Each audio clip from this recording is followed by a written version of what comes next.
Take your son and get out of my house. Daniel Bennett's voice carried across the driveway as he threw Mara's suitcase into the snow. You poor waitress, he snapped. You can't even afford to feed your own child. What are you going to do now? Mara froze. For 6 years, she had tried to hold that marriage together. She had worked double shifts, counted every dollar, and learned how to stretch one chicken into 3 meals. It still hadn't been enough. Daniel grabbed another bag. Get out! He threw it beside the first. Noah, her 6-year-old son, began crying. Mom? Mara immediately pulled him against her. It's okay. But it wasn't. The temperature had fallen below 20 degrees. Snow was blowing sideways across the driveway, sticking to Noah's hair and Mara's thin waitress uniform. She looked at the house behind Daniel. Their house. At least, she had thought it was theirs. Daniel, please, she whispered. Just let us stay tonight. He shook his head. You should have thought about that before you made us broke. I didn't make us broke. Then who did? He stepped closer. You couldn't keep up with the bills. You couldn't afford groceries. You couldn't even save enough money for emergencies. I'm done carrying you. Mara stared at him. There was nothing left to say. She bent down and picked up Noah's backpack. Then headlights appeared through the snow. A large black SUV came slowly down the road. It stopped beside the driveway. 2 men in dark coats stepped out. Then a third man emerged from the rear door. He was older, dressed in an expensive charcoal overcoat carrying a leather folder. Daniel frowned. Can I help you? The older man didn't answer. One of the security guards walked directly toward Daniel. Step away from her. Daniel laughed nervously. She's my wife. The guard's expression didn't change. Not something you need to worry about right now. The lawyer opened his folder. His eyes moved toward Mara. Mrs. Bennett? Mara nodded uncertainly. The man took 1 step closer. You're coming with us. Daniel stared at him. Where? The lawyer finally looked at Daniel. That's not your concern. Then he said the words that would leave Daniel standing speechless in his own driveway. She is the new owner of Bennett Mountain Mining Company. Daniel's face went blank. Mara didn't understand. She looked from the lawyer to the guards. What? The lawyer gently extended his hand. Mrs. Bennett, we need to get you somewhere warm. Daniel stepped forward. Wait. One of the guards blocked him. Don't touch her. Daniel looked at Mara. For the first time that night, he wasn't looking at a struggling waitress. He was looking at someone he suddenly feared he had underestimated. Mara didn't look back. She took Noah's hand. The lawyer opened the SUV door. Mother and son climbed inside. As the black vehicle pulled away, Daniel remained standing in the snow beside the bags he had thrown out. Mara watched him disappear through the rear window.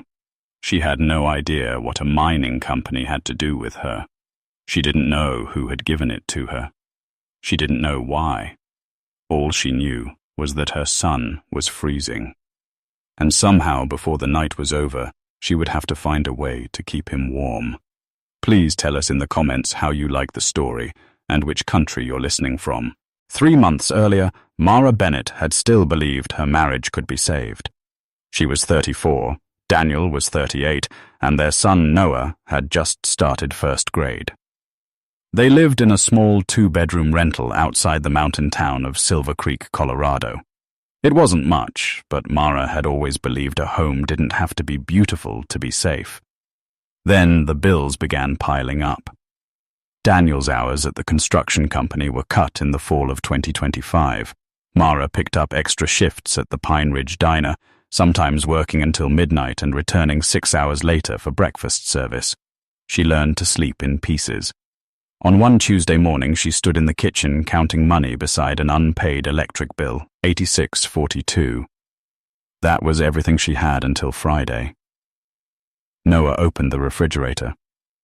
Mom, are we out of milk? Mara looked inside. There was half a carton. Almost. He nodded and closed the door. She hated that he had learned not to ask twice. Daniel came home angry that evening. The landlord called.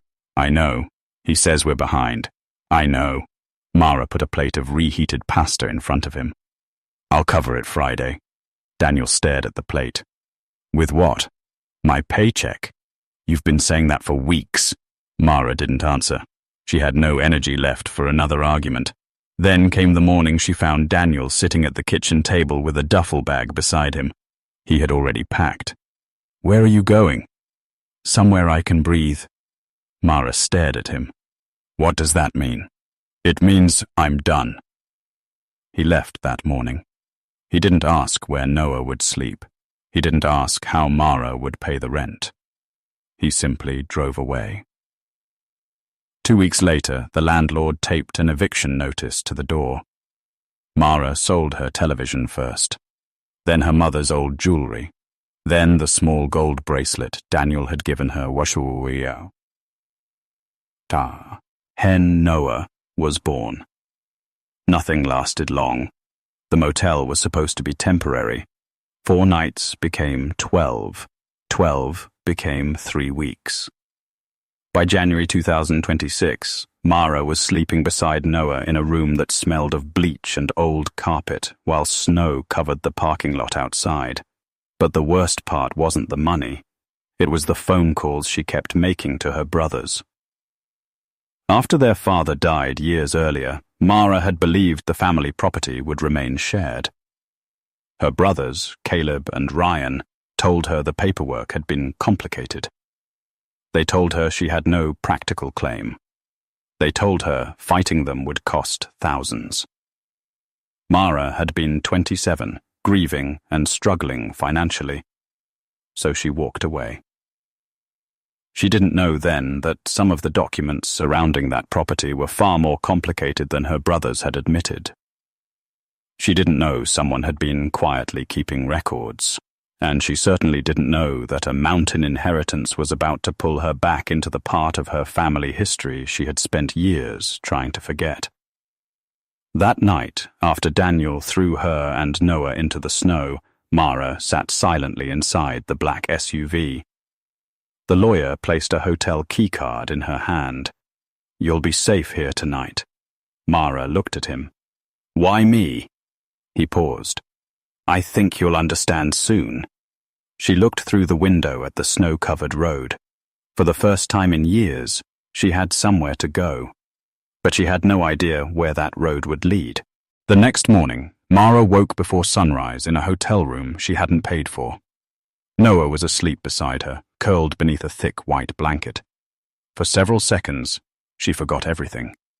Then she remembered the driveway, the snow, Daniel's voice, the black SUV, and the words the lawyer had spoken.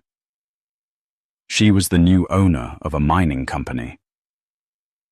Mara sat up. There was a knock at the door. Thomas Hale stood outside with 2 coffees and a paper bag. "Breakfast," he said. Mara looked at the bag. "I can't pay you back for this." "You don't have to."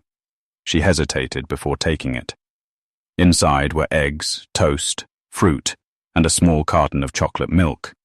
Noah woke when he smelled the food. "Is that for me?" Mara smiled. "Half." Thomas watched them eat without saying much. Finally, Mara asked the question that had been circling her mind all night. "What exactly did I inherit?" Thomas placed a folder on the table. "The company is called Bennett Mountain Mining. It hasn't operated commercially in years." "So it's worthless?" "Not necessarily." Mara looked up. "Then what is it worth?" Thomas didn't answer immediately. "That's one of the things we need to establish." 2 hours later, they left the hotel. The drive north took nearly 3 hours. The farther they went, the fewer houses they passed. Eventually, the highway narrowed into a mountain road bordered by pine trees and walls of snow. Noah pressed his face against the window. "Mom, where are we going?" "I don't know yet." At the end of a narrow gravel road stood a weather-beaten wooden office. Behind it rose a massive mountain covered in pine and snow. Thomas parked. This is the Bennett property. Mara stared through the windshield. The place looked abandoned.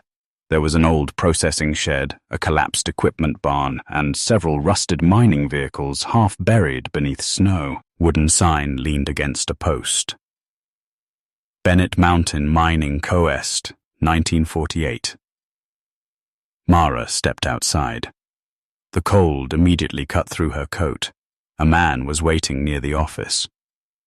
He was about 70 years old, tall and thin, with a grey beard and a green wool cap. Thomas introduced him. This is Walter Pike. He worked for your uncle for 31 years. Walter looked at Mara, then at Noah. You're Everett's girl? His niece. Walter nodded slowly. That's what I figured. He removed his gloves, one finger at a time. Mara noticed his hands. The fingernails were permanently darkened, as though the mountain had left something behind. What did my uncle do here? Walter glanced toward the mountain. Mostly listened. Mara frowned. Listened to what? Walter gave a small shrug. Rock. Noah giggled. Walter didn't. Your uncle used to say a mountain tells you things if you stay quiet long enough. Mara looked toward the old mine entrance several hundred yards away. A steel gate blocked it. Was he mining? Not for a long time. Then why keep the place? Walter looked at her for several seconds. That's the question. He turned toward the office, but before walking away, he stopped. Oh, and Mrs. Bennett? Yes. Don't go up there alone. He pointed toward the mountain. Mara followed his finger. The old mine entrance sat beneath a ridge of snow. Nothing moved around it. Still, she felt an odd certainty that someone, or something, had been there recently. Then she noticed fresh tire tracks leading toward the locked gate. They weren't covered by snow yet. Mara looked at Walter. He was already walking away, and suddenly the abandoned mountain didn't look abandoned at all. Mara did not stay at the mountain that first night. Thomas insisted she and Noah return to town while he arranged the paperwork, heating, and basic utilities. But the following morning, Mara went back. She wanted to see what she had inherited with her own eyes.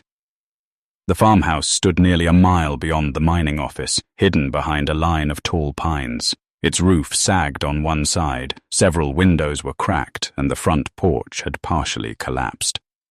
Noah stared at it. Are we living here?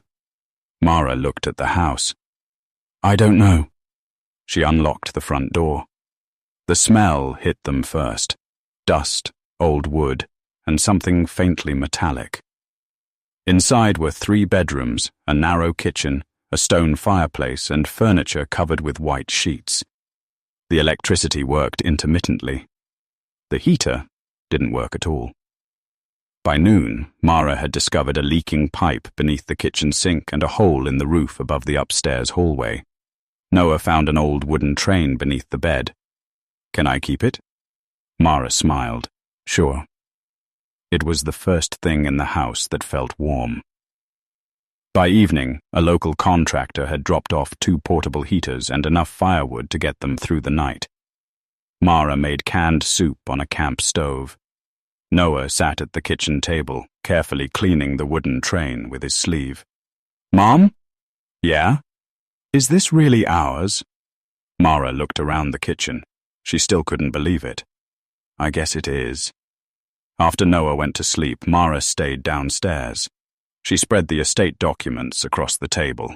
Land, mining equipment, old company records, mineral rights, and the mountain itself. None of it made sense. If the property was worth anything, why had everyone in town treated it like a dead operation? Around 11, the wind became louder. Mara fed another log into the fireplace. Then she heard something upstairs. A soft knock. She froze. Another sound. 3 taps. Mara picked up the flashlight. Noah? No answer. She climbed the stairs. Noah was asleep. The hallway was empty. She checked every room. Nothing. When she returned downstairs, she noticed the sound had come from the kitchen wall. She stood there listening. Nothing. Mara eventually convinced herself it had been the pipes. The next morning, while cleaning beneath the kitchen sink, she noticed something strange. One of the floorboards beside the cabinet was newer than the others. Not new, just newer. She ran her fingers along the edge. There was a tiny brass nail hammered into the wood. Beside it, almost hidden beneath years of dirt, was a marking. A circle crossed by 2 short lines. Mara stared at it. She had seen the same symbol before. It was carved into the wooden frame of the old mining office. She fetched the photograph Thomas had given her of Everett standing outside the mine years earlier. The symbol appeared again, on a support beam behind him. Mara slowly sat back on her heels. The marking wasn't random. Someone had deliberately placed it in 3 different locations. And when she looked closer at the floorboard, she noticed a faint pencil mark beside the symbol. 4 numbers. 4. 9. 2. Mara copied them onto a piece of paper. She didn't know what they meant, but she knew one thing. Someone had hidden something inside that house, and whoever had done it hadn't wanted the next owner to find it easily. By the 4th day, Mara had learned 3 things about the mountain. The house was colder than it looked. The old mining office was hiding something, and somebody was watching her. She noticed the 3rd one just after lunch. Mara was carrying a box of dishes from the truck when she saw a dark pickup parked beyond the trees. It had been there the previous evening too. No one was inside. When she walked toward it, the truck started and disappeared down the mountain road. She didn't tell Noah. She didn't want him frightened. Instead, she kept working. She called an electrician. She found a plumber. She bought groceries. She even found a used space heater for Noah's bedroom. For the first time in months, she was making decisions without checking her bank balance first. But the strange marking beneath the kitchen floor kept bothering her. So did the numbers. 4. 9. 2. On Friday afternoon, a man arrived at the farmhouse. He was in his early 50s, wearing an expensive black coat and polished boots that looked ridiculous against the muddy driveway. Mara Bennett? Yes. Grant Mercer. She didn't recognize the name. He smiled. I worked with Everett. Doing what? Business. His answer was too quick. Mara remained in the doorway. Grant glanced past her. You've had a chance to look around? A little. Then you probably realize this place is more trouble than it's worth. Mara said nothing. Grant reached into his coat and removed a folded document. I'd like to make you an offer. For what? The mountain. She stared at him. I just inherited it. I know. Then why would I sell it? Because you need money. Mara's expression hardened. Grant noticed. I'm not insulting you. I'm offering you a way out. He placed a paper on the porch railing. 41,000. Cashier's check. Mara looked at it. 41,000 $40 could change her life. It could pay off the motel, replace the car, put Noah in a better school, maybe even give them enough breathing room to stop worrying about every grocery receipt. Grant watched her carefully. The offer expires Monday. Why Monday? He hesitated. There's a development agreement. What kind? Nothing you need to concern yourself with. That answer made Mara even more suspicious. She pushed the check back toward him. No. Grant's smile disappeared. You should think carefully. I already did.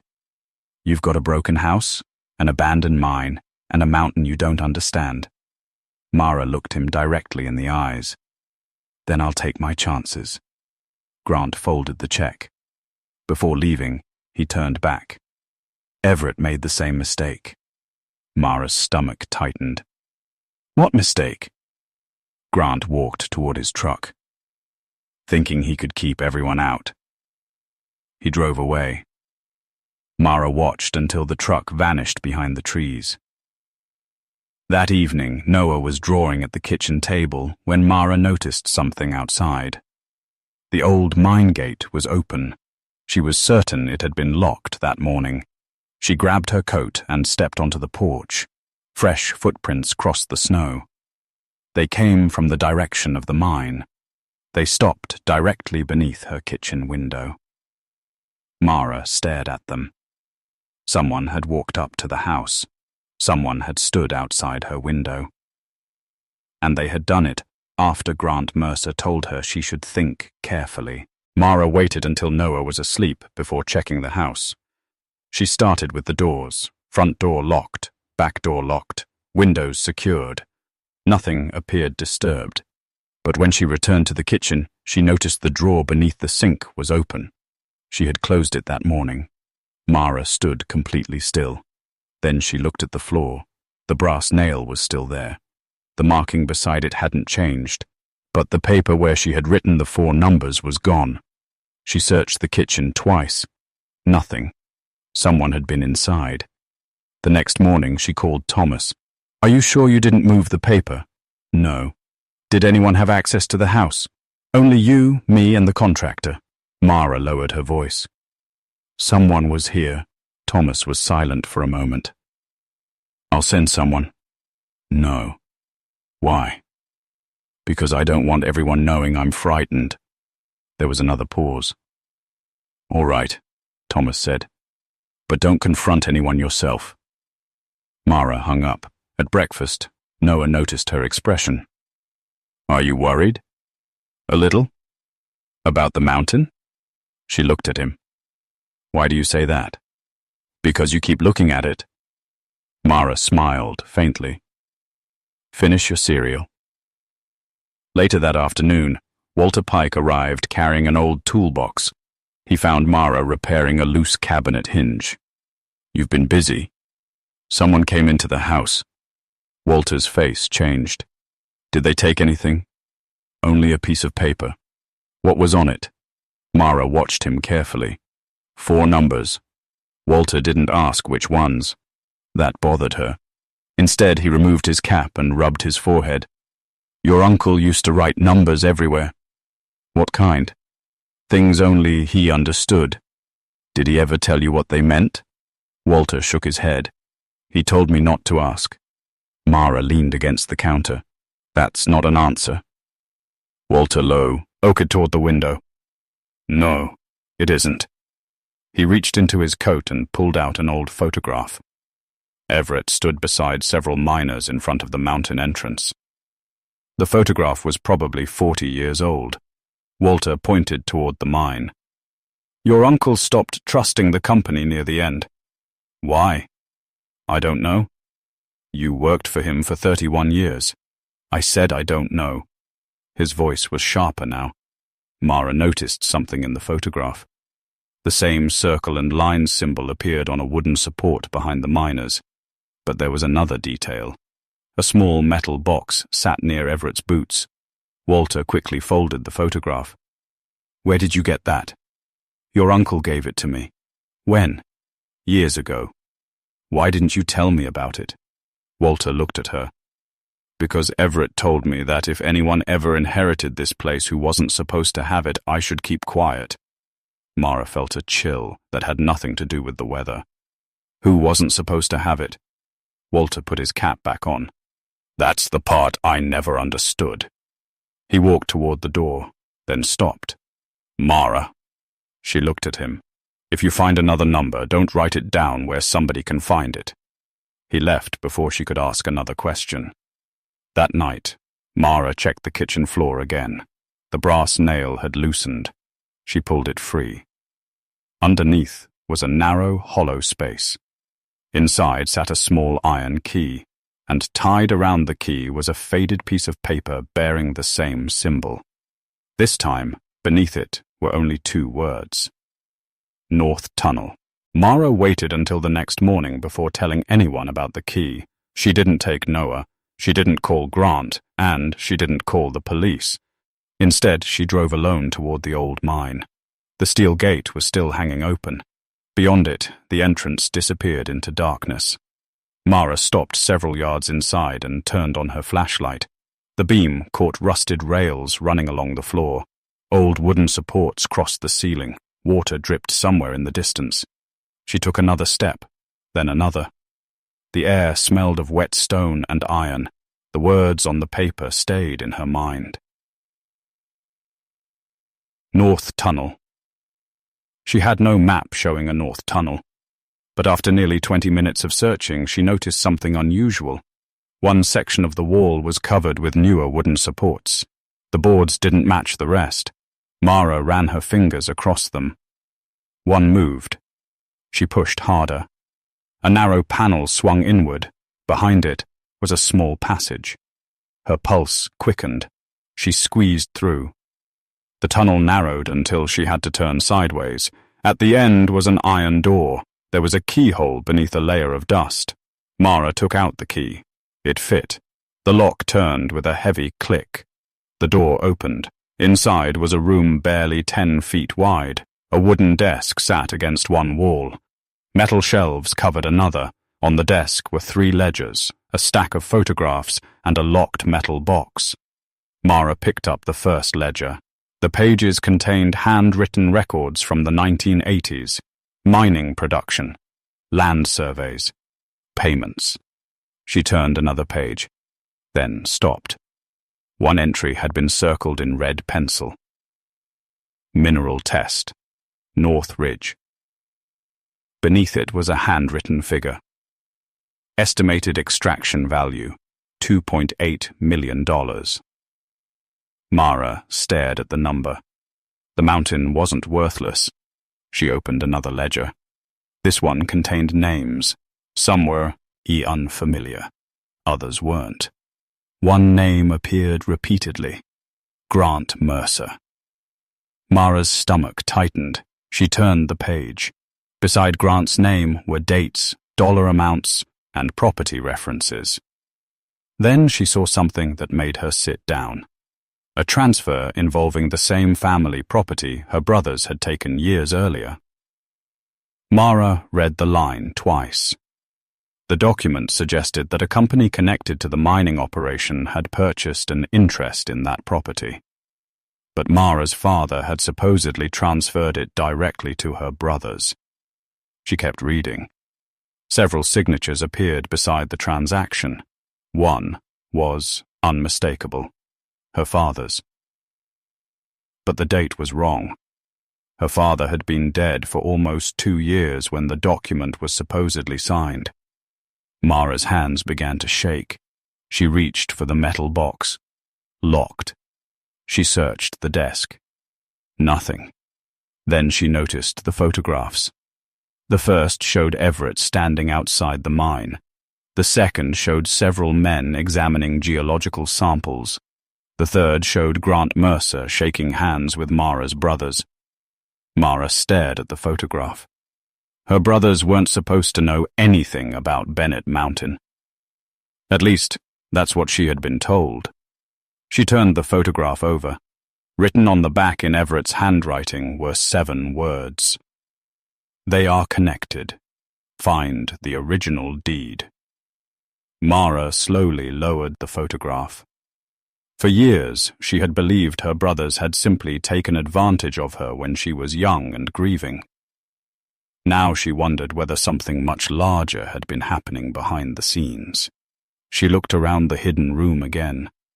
The ledgers, the photographs, the locked box, the forged-looking document. And somewhere inside this mountain was an original deed that could change everything. Mara reached for the second ledger. A loose page fell from between its covers. On it was a single sentence. If you're reading this, they already know you're here. Mara read the sentence 3 times. If you're reading this, they already know you're here. She looked toward the tunnel entrance.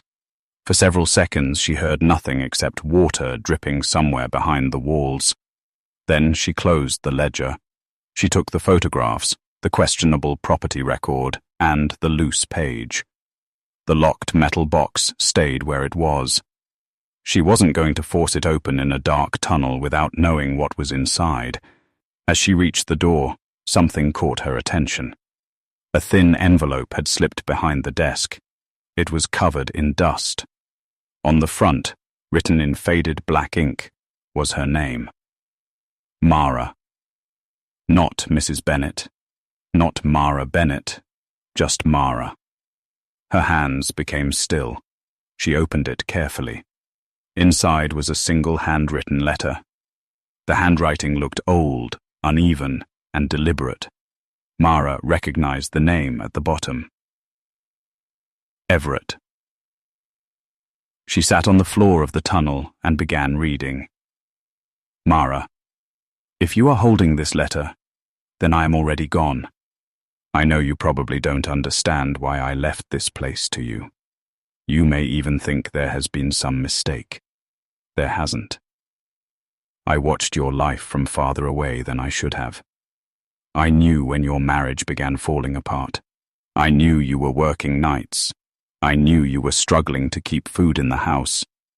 And I knew what your brothers did with your father's property. You were told you had no claim. That was not the whole truth. I kept records because I was afraid that if I confronted the wrong people too early, the evidence would disappear. I was right to be afraid. The mountain was never worthless. Years ago, I discovered mineral deposits beneath the northern ridge. The estimates were substantial, but the money was never the most important part. Someone inside the company began moving money and changing ownership records. When I started asking questions, people who had worked beside me for decades stopped answering my calls. Then I discovered that the same names appeared in records connected to our family's property. That was when I realized this was bigger than a mining company. I wanted to expose them, but I also knew that once I did, whoever was responsible would come after everything I had, including me. I considered leaving the mountain to someone with money, lawyers, and influence. Then I thought of you. You never had those things, but you kept going anyway. I heard you refused to let your brothers bully you into signing papers you didn't understand. I heard you worked 2 jobs when Noah was born. I heard you kept paying other people's bills before your own. That told me enough. I don't need someone who knows how to protect money. I need someone who knows when something doesn't make sense. Trust the records. Find the original deed. And do not trust anyone simply because they say they are helping you. I left you the mountain because I believe you will finish what I could not. Everett. Mara lowered the letter. For the first time since the black SUV had arrived outside Daniel's house, she understood something. The inheritance hadn't rescued her from her old life. It had pulled her into something that had been waiting for her family for years. She folded the letter carefully. Then she looked at the locked metal box. Everett had told her to find the original deed. And now she knew exactly where she had to look next. Mara did not sleep that night. She spread Everett's letter across the kitchen table beside the old photographs and property records. Noah was asleep upstairs. The house was quiet except for the heater clicking on and off. Mara kept returning to the same sentence. Find the original deed. By 7 the next morning, she called Thomas Hale. I need the original property records. His answer came quickly. Which property? The mountain. A pause. And something else. Mara told him about the records connecting Bennett Mountain to her family's old property. Thomas became quiet. "Where did you find those?" "I'll explain when you get here." He arrived before noon. Mara showed him the hidden tunnel. For the first time since she'd met him, Thomas looked genuinely shaken. "Everett never told me about this." Mara handed him the questionable deed. He studied it under the flashlight. "The signature is wrong." "You can tell?" "Your father's signature was notarized several months after his death." Mara stared at him. "So it was forged." "Looks that way." Thomas photographed every page. Then he called the county records office. The original deed was not there. That should have been impossible. But Everett had anticipated it. Mara returned to the hidden room. This time she examined the desk instead of the shelves. She remembered the 4 numbers she'd found beneath the kitchen floor. 4, 9, 2. She looked at the shelves. 17. 4th shelf. 9th book. 2nd page. Her hands moved quickly. She pulled out the 17th ledger, then counted shelves. 4th. She counted books. 9. The 2nd page contained nothing except a handwritten note. "The mountain keeps what men try to erase." Mara turned the page. A folded map fell out. It showed the northern ridge. One section was marked with an X. Thomas looked at it. "That's outside the recorded mine boundary." Then why did Everett mark it? They drove up the mountain that afternoon. The snow had stopped, but the temperature remained below freezing. The marked location was nearly half a mile beyond the old mine. They found a stone structure buried beneath snow. Inside was a steel cabinet. Thomas opened it with a key from Everett's desk. Inside were original survey documents, bank statements, geological reports, and a sealed envelope. The geological report changed everything. The northern ridge contained a commercially significant deposit. The updated estimate placed the potential mineral value at $4.8 million. But the financial records were even more important. Payments had been transferred through shell companies. The same names appeared repeatedly. Grant Mercer, 2 former company officers, and a holding company connected to Mara's brothers. Mara sat on the frozen ground. For years, she had believed her brothers had simply taken something from her. Now she understood that the property dispute might have been part of something deliberate. Thomas opened the sealed envelope. Inside was a copy of a legal filing Everett had prepared shortly before his death. At the bottom was a handwritten note. "If anything happens to me, give this to Mara." Thomas looked at her. Mara looked toward the mountain. The inheritance was worth millions. But suddenly that wasn't what frightened her. Someone had spent years trying to control this land, and Everett had died before he could expose them. The first thing Mara did after finding the financial records was something Thomas strongly advised against. She went to see Grant Mercer. Not alone. Thomas drove. They met at Grant's office in Silver Creek, a renovated brick building overlooking the county courthouse. Grant looked surprised when Mara walked in. Then he smiled. "I wondered how long it would take." Mara placed a folder on his desk. "You knew about the mineral deposits." Grant's smile faded. "I knew Everett believed there was potential. You also knew about the ownership records. I've been involved with this company for years." "Then explain this." She opened the folder. Grant looked at the documents. For several seconds, he said nothing. Then he leaned back. "You don't understand what you're holding." "Then explain it. Those records could be challenged." "Are you saying they're fake?" "I'm saying old companies have complicated records." Mara stared at him. "You offered me $41,000. Grant's jaw tightened. "That was a fair offer. For property worth millions?" "Potentially worth millions." And you expected me to believe the mountain was worthless. Grant stood. You should be careful. Mara didn't move. That's what everyone keeps telling me. Thomas stepped forward. Mr. Mercer, if you have nothing to hide, you have nothing to worry about. Grant looked at him. You lawyers always think paperwork tells the whole story. No, Thomas replied. But sometimes it tells enough. They left. That evening, Mara returned to the farmhouse and found the front door unlocked. She immediately knew something was wrong. The kitchen drawers were open.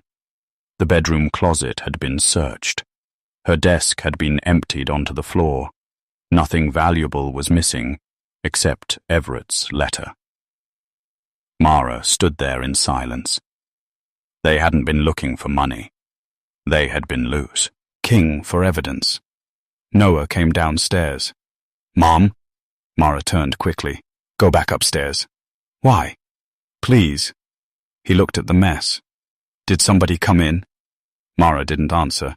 She waited until Noah was safely upstairs before calling Thomas.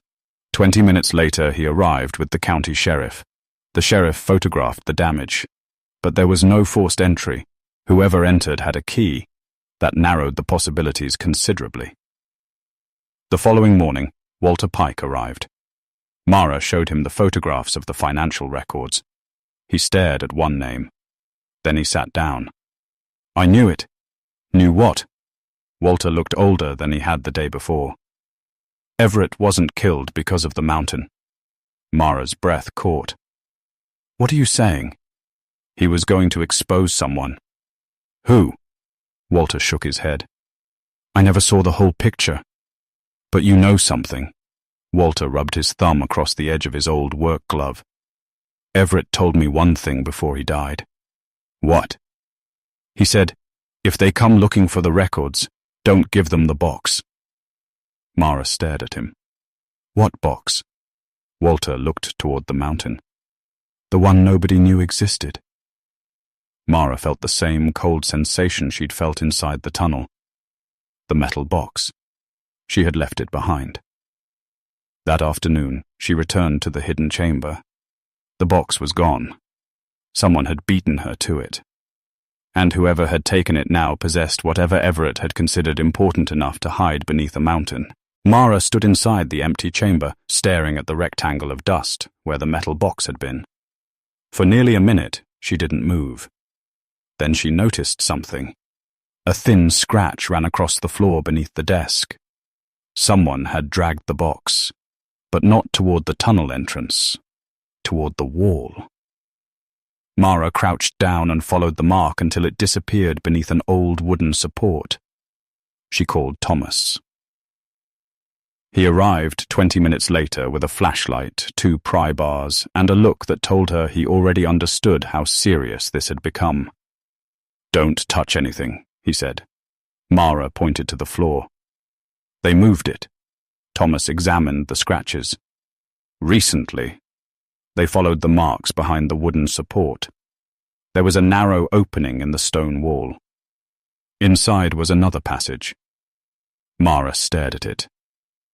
How many tunnels did Everett build? Thomas gave a tired smile. Apparently, we haven't found all of them. The passage led upward. After nearly 50 feet, they reached a small concrete room hidden behind a steel door. Inside was a workbench. On it sat an old tape recorder. Beside it was a handwritten note.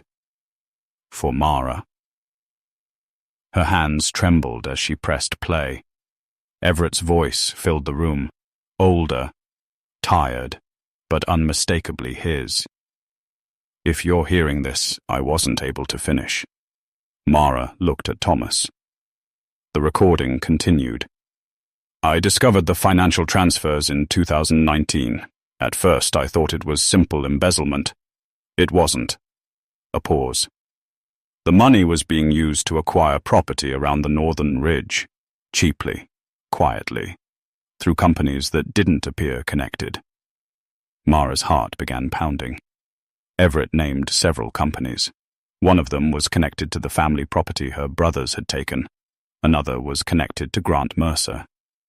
Then came the sentence that changed everything. My death will probably be called an accident. Mara closed her eyes. I don't know exactly when they'll come for me, but if they do, the evidence is in the mountain. The recording stopped. For several seconds, neither Mara nor Thomas spoke. Then the door behind them slammed. They spun around. Someone was standing at the end of the passage. A man's silhouette. Thomas shouted, "Stay where you are!" The figure turned and ran. Thomas chased him. Mara remained frozen until she heard footsteps fading through the tunnel. Then Thomas returned alone. He got away. Mara looked at the tape recorder. What did Everett know? Enough to make someone afraid. She picked up the note. There was writing on the back. The original deed was never destroyed. Underneath it was an address. Mara recognized it immediately. It belonged to her older brother, Caleb. For years, she had believed Caleb had taken the family property because he thought she was too weak to fight him. Now she wondered whether he had been protecting something or hiding it. That evening, Mara drove past Caleb's house without stopping. She couldn't yet decide whether she was looking for her brother's guilt or his help. But one thing was certain. The mountain had given her enough evidence to prove Everett had been investigating fraud. What she still didn't have was the document that could prove who owned the land, the original deed. And it might be sitting inside the home of the brother who had once told her she had no claim to it. Mara went to Caleb's house the next morning.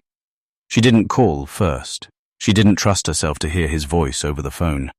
Caleb opened the door and stared at her. For several seconds, neither sibling spoke. Then his eyes moved to the black SUV parked behind her. You've got security now. Mara looked at him. I need to talk to you. Caleb stepped aside. His house was warm, expensive, and carefully maintained. The contrast made Mara think of the motel room where Noah had once slept wearing his coat because the heater had stopped working. She sat at the kitchen table. Caleb remained standing. Why are you here? I found records. His face changed. What records? Records connected to Dad's property. Caleb looked away. Mara placed a copy of the document on the table. Was this property ever transferred legally? Caleb didn't answer. Caleb. He finally sat down. Where did you get that? From Everett. The name seemed to drain the color from his face. Mara leaned forward. You told me I had no claim. I believed that. No, you told me you checked. I did. Then why was Dad's signature on a document dated after he died? Caleb stared at the paper. His hands began trembling. Ryan handled most of it.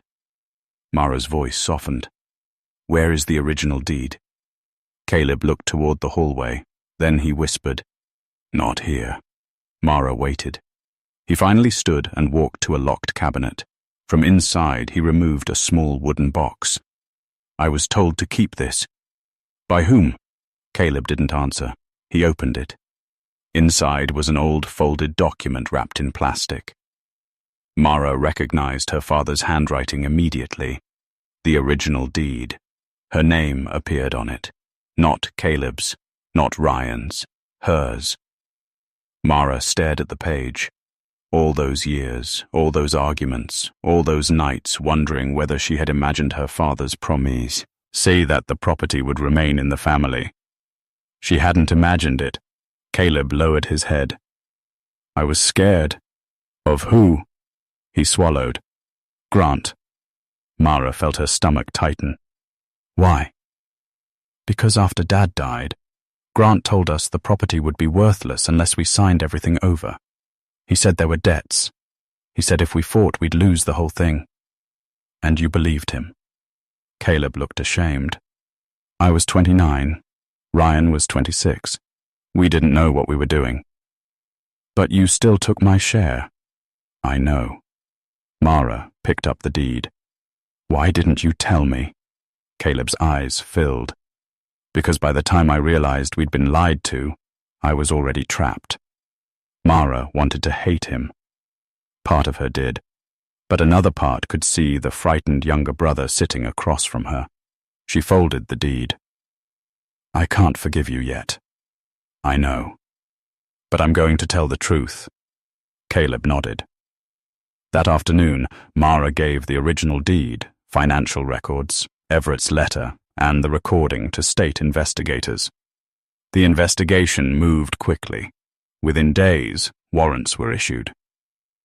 Grant Mercer was arrested after investigators uncovered forged documents and financial transfers worth more than $1.2 million. The missing metal box was found in a storage unit connected to one of his companies. Inside were bank records, contracts, and photographs that completed the chain of evidence. Everett's death was reopened. The accident report was overturned, and the mountain's true value was finally confirmed. $4.8 million. But Mara didn't celebrate when she heard the number. She simply looked at Noah. He was sitting at the kitchen table, doing his homework. For years, she had fought to survive. Now, for the first time, she could fight for something bigger, a future neither Daniel nor her brothers could take from her. 6 months later, the first winter snow returned to Bennett Mountain. But the farmhouse was different. The roof had been repaired. The broken windows had been replaced. The heating system worked. Warm light filled the kitchen every evening, and Noah no longer slept wearing his coat. Mara stood at the window one December morning, watching snow settle across the mountain. Behind her, the old wooden train Noah had found beneath the bed sat on a shelf. It had been cleaned and repaired. So had the rest of the house. Mara had refused to sell the property.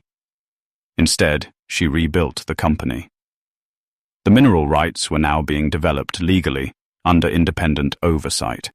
The mine would reopen carefully, with modern safety standards and environmental protections. The estimated value had grown beyond $4.8 million after additional surveys confirmed the size of the northern deposit. But Mara didn't spend her first months buying expensive cars or moving into a mansion. She paid every outstanding debt. She established a college account for Noah. She helped several former miners who had been cheated by the old company, and she restored the farmhouse exactly as Everett had wanted. There was one room she left untouched. His study. His desk remained beside the window. His old photographs stayed on the wall, and the letter he had written to her rested inside a glass frame. One afternoon, Daniel appeared at the gate. Mara saw him from the porch. He looked different, older, smaller. He stood beside his car for several minutes before approaching. "Can we talk?" Mara didn't invite him inside. He looked toward the mountain. "I heard the company is worth millions." "It is. I made a mistake." Mara said nothing. Daniel swallowed. "I was angry. I was under pressure." "You called me worthless." "I know. You threw my son's clothes into the snow." His yes, dropped. "I know." Mara looked at him for a long moment. "You didn't leave because I was worthless, Daniel." He looked up. "You left because you believed I was." She closed the door. A week later, Caleb came. He didn't ask for money. He brought the original family photograph, the one their father had taken before everything fell apart. Mara invited him inside. They didn't fix the past that afternoon, but they began speaking about it honestly. That was enough. Years earlier, Mara had stood outside this same kind of door with $17 in her account and a child who was freezing beside her. Now she stood in a warm kitchen overlooking thousands of acres of snow-covered land. Noah came running downstairs. "Mom, come look!" She followed him to the window. He pointed toward the mountain. "The snow makes it look like a castle." Mara smiled. "Yeah." He slipped his hand into hers. For a moment, neither of them spoke. She looked at the mountain where she had once gone searching for shelter. The mountain everyone had called worthless. The mountain that had hidden deeds, secrets, betrayal, and the truth about the people who had tried to take her family's future. It had given her money. But that wasn't what mattered most. It had given her the chance to stop living according to what other people believed she was worth. Outside, snow continued falling. Inside, Noah's homework sat unfinished on the table, the fireplace crackled softly, and the old family photograph hung above the mantel. Mara looked at it once. Then she turned back toward her son. She had spent years trying to prove that she deserved a place in her own family. She didn't need to prove it anymore. The mountain already knew